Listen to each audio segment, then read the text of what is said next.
आज का समय बहुत ही तेजी के साथ में आगे बढ़ रहा है। यदि आप आज के जमाने को देखते हुए चतुर चालाक नहीं बनते हैं तो दुनिया आपका कदम कदम पर फायदा उठाती है। इसी बात पर आचार्य चाणक्य ने अपनी पुस्तक चाणक्य नीति में कहा है कि अधिक सीधा साधा होना भी सही नहीं होता है, क्योंकि जंगल में सीधे पेड़ को तो काट लिया जाता है और टेढ़े को छोड़ दिया जाता है। दरअसल यही विचार इंसानों के स्वभाव पर भी लागू होते हैं। ऐसा माना जाता है कि जो इंसान सीधे साधे होते हैं, लोग सबसे ज्यादा फायदा उनका ही उठाते हैं, जबकि स्वभाव से टेढ़े व्यक्तियों से हर कोई बचकर रहना चाहता है। दरअसल कई ऐसे सीधे साधे व्यक्ति होते हैं जिनका अगर दूसरा कोई व्यक्ति नुकसान कर रहा है तो भी वह आवाज नहीं उठा पाते हैं और इसी वजह से उनका अपना नुकसान हो जाता है। ऐसे व्यक्तियों को समझ में अक्सर बेवकूफ की श्रेणी में रखा जाता है।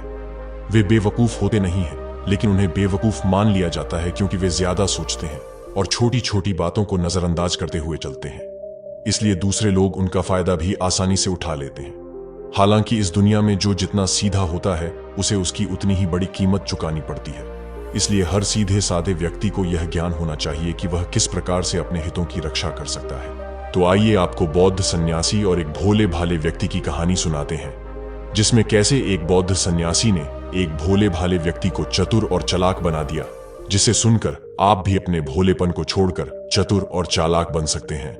दोस्तों, गौतम बुद्ध की शिक्षा हर किसी के जीवन को एक नई दिशा दे सकती है। अगर आप भी इसे मानते हैं तो कमेंट्स में नमो बुद्धाय लिखना मत भूलिएगा। और अगर आपने चैनल को सब्सक्राइब नहीं किया है, जल्दी से सब्सक्राइब कर ले। तो चलते हैं कहानी की ओर। बहुत समय पहले की बात है। एक गांव में एक युवक रहता था। वह युवक स्वभाव से बहुत अधिक भोला भाला था। यदि कोई उससे सहायता प्राप्त करने आता था तो वह तुरंत तैयार हो जाता था। उसके भोलेपन के कारण उसके मित्र और रिश्तेदार सभी लोग उसका बहुत ही आसानी से फायदा उठा लेते थे। कभी उससे रुपए मांगते तो कभी उससे अपना कार्य करवाने लग जाते। लड़का भी खुशी खुशी अपना काम छोड़कर दूसरों के सारे काम किया करता था। लड़के की इस आदत से उसके परिवार के लोग परेशान रहते थे। शुरुआत में उन्होंने लड़के को समझाने का प्रयास किया, लेकिन जब उसने बेकार और गलत लोगों की सहायता करना बंद नहीं किया, तब उसके परिवार ने उसे मूर्ख समझकर उसके हाल पर छोड़ दिया। परिवार के लोग कभी भी उस लड़के से किसी बात पर राय नहीं लेते थे। घर में कोई भी बात होती तो उस लड़के को नहीं बताया जाता था। हालांकि वह लड़का अपने माता पिता की आज्ञा के बिना कोई भी काम नहीं करता था। उस लड़के का एक भाई था जो स्वभाव से बहुत ही ज्यादा चतुर था। परिवार के लोग अक्सर महत्वपूर्ण बातों में लड़के के भाई से ही राय लेकर ही कार्य किया करते थे। लड़के को यह सब कुछ देखकर बहुत दुख होता था। उसे बहुत बुरा लगता था कि क्यों उसका परिवार उससे बातचीत करना पसंद नहीं करता है, जबकि वहीं पर उसके भाई से हर एक बात पूछी जाती है। दरअसल वह लड़का कभी किसी को ना नहीं कर पाता था। इसके पीछे एक कारण था कि वह दयालुता और सहायता में विश्वास रखता था। हालांकि उसकी इस आदत से बार बार उसका ही नुकसान होता था। वह लड़का एक व्यापारी के यहां पर नौकरी करता था। वह व्यापारी अच्छी तरह से जानता था कि इस भोले भाले लड़के का फायदा कैसे उठाना है। वह अन्य कर्मचारियों के मुकाबले इस लड़के को बहुत ही कम वेतन देता था, जबकि इस मेहनती लड़के से बहुत अधिक काम करवाता था। यदि कभी लड़के ने कम वेतन के बारे में पूछा तो व्यापारी ने उसे अपनी मीठी मीठी बातों में फंसा लिया करता और भोला भाला लड़का व्यापारी की मीठी बातों में आ जाता था। एक दिन की बात है, वह लड़का दिन भर व्यापारी के यहाँ काम करने के बाद घर वापस आया। तब उसे पता लगा कि उसके पिता और भाई ने खेत का कुछ हिस्सा बेच दिया है। यह सुनकर उसे बहुत अधिक गुस्सा आया। वह तुरंत ही अपने पिता के पास जा पहुंचा। उसने कहा कि मैं आपका पुत्र हूं या नहीं, आपने खेत का हिस्सा बेच दिया। छोटे भाई से पूछा, उसे बताया, लेकिन मुझे बताना आवश्यक नहीं समझा। तब उस लड़के के पिता ने कहा कि मैं तुम्हें क्या बताऊं, तुम तो मूर्ख हो, तुम्हारे पास बुद्धि नहीं है। तुम अपना सारा समय दूसरों की सहायता में लगा देते हो। यदि मैं तुम्हें कुछ धन भी देता हूं तो उसका सही उपयोग करने के स्थान पर तुम उसे किसी को उधार दे देते हो। इस कारण मैं तुमसे कुछ नहीं पूछता हूं। अपने पिता की बातें सुनकर उसे लड़के को बहुत अधिक दुख हुआ। वह तुरंत ही घर छोड़कर चला गया। चलते चलते वह जंगल के किनारे पहुंचा। वह बहुत अधिक थक चुका था। वह मन ही मन बहुत ज्यादा दुखी था। उसे समझ में नहीं आ रहा था कि अब वह क्या करे। उसके मन में बार बार एक ही प्रश्न था कि क्या दूसरों की सहायता करना गलत होता है। वह बार बार यही वाक्य दोहरा रहा था कि क्या दूसरों की सहायता करना गलत है। तभी उसकी बातें सुनकर वहां से गुजर रहे एक बौद्ध सन्यासी उसके पास आकर रुक गए। उन्होंने उसे युवक से कहा कि तुम अकेले में क्या बड़बड़ा रहे हो। युवक ने कहा कि क्या दूसरों की सहायता करना गलत है। बौद्ध सन्यासी मुस्कुराए और बोले, नहीं, जो लोग दूसरों की सहायता करते हैं ईश्वर स्वयं उनकी सहायता करते हैं। उस युवक ने रोते हुए कहा कि तो फिर मेरी सहायता का गलत अर्थ क्यों निकाला जाता है? मेरा परिवार मेरी इस आदत को बुरा क्यों समझता है? तब बौद्ध सन्यासी ने युवक से कहा कि तुम मुझे पूरी बात बताओ, मैं तुम्हारी सहायता अवश्य करूंगा। युवक ने बौद्ध सन्यासी को अपने पास बिठाया और सारी बातें बताई और आगे उसने कहा कि वह सभी लोगों से किसी काम के लिए ना कहना चाहता है, लेकिन फिर भी ना चाहते हुए भी उसकी सहायता करने पहुंच जाता है। वह अपनी आदत में सुधार करना चाहता है और परिवार में सम्मान पाना चाहता है। वह चाहता है कि लोग उसे भोला भाला नहीं बल्कि चतुर और चालाक समझे। तब बौद्ध सन्यासी ने कहा कि तुम भोले भाले हो। मैं तुम्हें ऐसी जड़ी बूटी बताऊंगा जिससे तुम्हें भी चतुर और चालाक समझा जाएगा। तुम्हारा परिवार भी सभी कार्य तुमसे पूछकर करेगा, किंतु उससे पहले तुम्हें मेरे बताए गए मार्ग पर चलना होगा। मैं जो कहूंगा तुम्हें उसी प्रकार कार्य करना होगा। उस युवक ने बौद्ध सन्यासी की बात पर सहमति जताई। बौद्ध सन्यासी ने कहा कि मैं तुम्हें प्रतिदिन कुछ कार्य दूंगा और तुम्हें वह पूरा करना है, और शाम को हम यहीं पर मिलेंगे। उस युवक ने कहा कि ठीक है। बौद्ध सन्यासी ने पहले दिन का काम बताते हुए कहा कि आज यदि नगर का कोई व्यक्ति अथवा तुम्हारा मित्र तुमसे किसी प्रकार की सहायता मांगे तो बदले में तुम भी उसे सहायता करने के लिए कहना।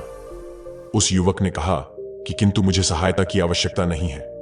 बौद्ध सन्यासी ने कहा कि मैं जैसा कहता हूं वैसा ही करो। वह युवक अपने नगर की ओर लौट आया। रास्ते में उसे जितने लोग मिले सबने उसे कुछ ना कुछ कार्य करना को कहा। बदले में वह युवक भी उनसे सहायता मांग लेता था। जब वे युवक की यह बात सुनते तो वहां से चले जाते और कहते कि वे अपना काम स्वयं कर लेंगे। इस प्रकार उस दिन युवक ने कई व्यक्तियों से सहायता मांगी, किंतु कोई भी उसकी सहायता के लिए तैयार नहीं हुआ। उस युवक को यह बात समझ में आ चुकी थी कि दरअसल वह जिनकी सहायता कर रहा था वह सभी लोग उसकी दयालुता के पात्र नहीं थे। वह युवक बहुत दुखी हुआ। शाम को जब वह बौद्ध सन्यासी से मिला तब दुखी मन से उसने कहा कि आज कोई मेरी सहायता करने के लिए तैयार नहीं हुआ। बौद्ध सन्यासी ने कहा कि यह चालाक बनने का पहला नियम है। जिसकी सहायता करते हो उससे सहायता मांगना भी सीखो। कई व्यक्तियों का स्वभाव होता है कि वह दूसरों की सहायता कर देते हैं और खुद कभी किसी से सहायता नहीं लेते हैं। इस दुनिया में चालाक वही व्यक्ति है जो सहायता लेना भी जानता है। यदि आपने किसी के लिए कोई कार्य किया है तो अगली बार जब आपके ऊपर ज्यादा काम आए तो एक बार उसे सहायता के लिए अवश्य बुलाए। यदि वह व्यक्ति आपकी सहायता के लिए तैयार हो जाता है तभी वह आपका सच्चा मित्र कहलाएगा। यदि वह आपकी सहायता करने में आनाकानी कर रहा है तो समझ जाइए कि यह आपका फायदा उठाने वाला है। इसलिए अगली बार उसकी सहायता करने से पहले 10 बार सोचिए। युवक समझ चुका था कि बौद्ध सन्यासी उसे बिल्कुल सही शिक्षा दे रहे हैं। बौद्ध सन्यासी ने युवक को दूसरे दिन का काम दिया। सन्यासी ने कहा कि आज यदि तुमसे कोई सहायता मांगे तब तुम्हें उसे न कहना।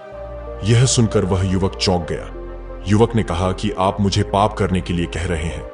तब बौद्ध सन्यासी ने समझाते हुए कहा कि आज तुम्हें यह कार्य करना ही होगा, नहीं तो वह जड़ी बूटी तुम्हें नहीं मिलेगी। युवक ने कहा कि ठीक है, यदि आज कोई भी मेरे पास सहायता करने के लिए आएगा अथवा अपना कार्य कराने के लिए आएगा तब मैं उसे मना कर दूंगा। युवक अपने घर वापस लौट गया और उस दिन उसे जितना कार्य कहा गया उसने सबको मना कर दिया। धीरे धीरे उसके अंदर इतनी हिम्मत आ गई थी कि वह अब न कहना सीख गया। उसे अपने आप से खुशी महसूस हो रही थी। शाम के समय जब वह बौद्ध सन्यासी से मिला तब उसने अपने मन की बात बताई और कहा कि मैं बहुत अधिक प्रसन्न हूं। ना कहना बहुत आसान है, बस थोड़ी सी हिम्मत चाहिए। बौद्ध सन्यासी ने कहा कि तुम्हारी आज की सीख यह है कि ना कहना अवश्य आना चाहिए। कई बार जब कोई व्यक्ति आकर आपसे सहायता मांगता है या फिर अपना कोई कार्य करने को कहता है तो संकोचवश आप उसे मना नहीं कर पाते हैं।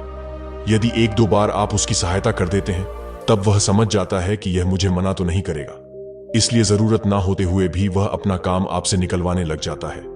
इसलिए कभी भी किसी की सहायता करने से पहले यह बात जान लेनी चाहिए कि क्या वह सचमुच जरूरतमंद है या फिर वह चालाकी कर रहा है। अगर पता लगे कि वह चालाकी कर रहा है तो उसे तुरंत मना कर देना चाहिए। युवक ने कहा कि इस प्रकार तो मैं भलाई करना भूल जाऊंगा। बौद्ध सन्यासी ने कहा कि तीसरे दिन का तुम्हारा कार्य यह है कि यदि कोई तुमसे सहायता मांगने आए तो थोड़ा समय लेकर सोच विचार कर उसकी सहायता करना। बौद्ध सन्यासी से आज्ञा लेकर युवक अपने घर की ओर चल दिया। तीसरे दिन उसने वैसा ही किया। यदि उसे कोई सहायता मांगने आता तो वह पहले थोड़ा समय लेता, सोच विचार के बाद ही उसकी सहायता करता।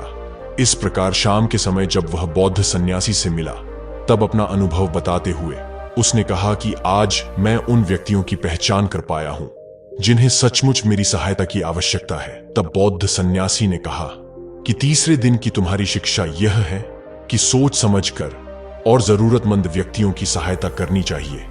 इस संसार में निस्वार्थ सेवा अथवा सहायता करना गलत नहीं है, किंतु सहायता उन्हीं व्यक्तियों की जानी चाहिए जो सचमुच उस सहायता के योग्य है।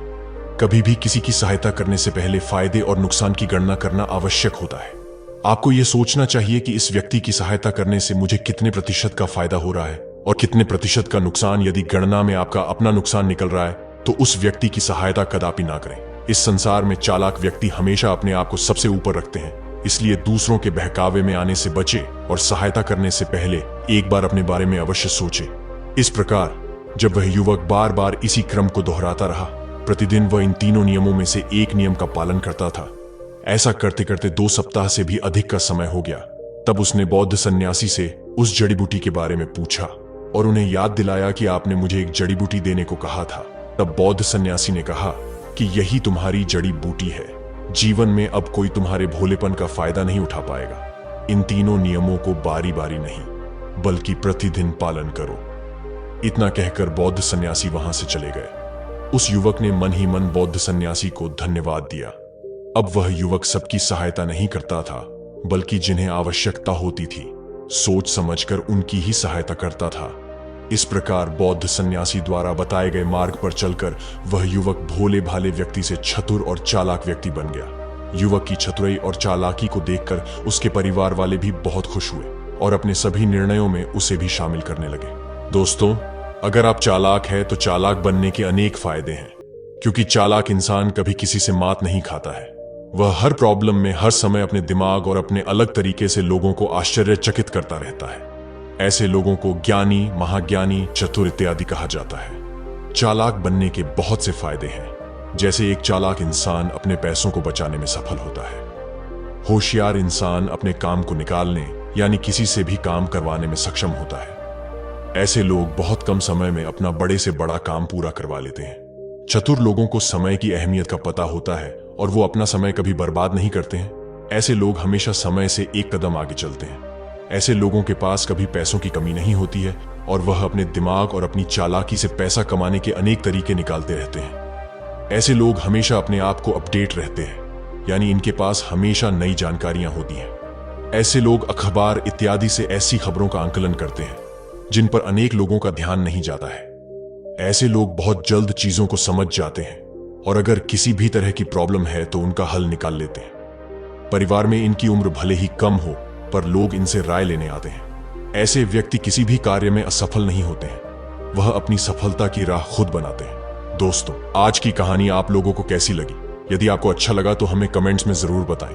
और हाँ दोस्तों, अपना दिल साफ रखें और लोगों का अच्छा सोचते रहें, पर किसी को भी खुद पर हावी ना होने दें। अगर आप इतना भी करते हो तो आप एक चालाक इंसान हो। कहानी को अंत तक सुनने के लिए दिल से धन्यवाद। नमो बुद्धाय।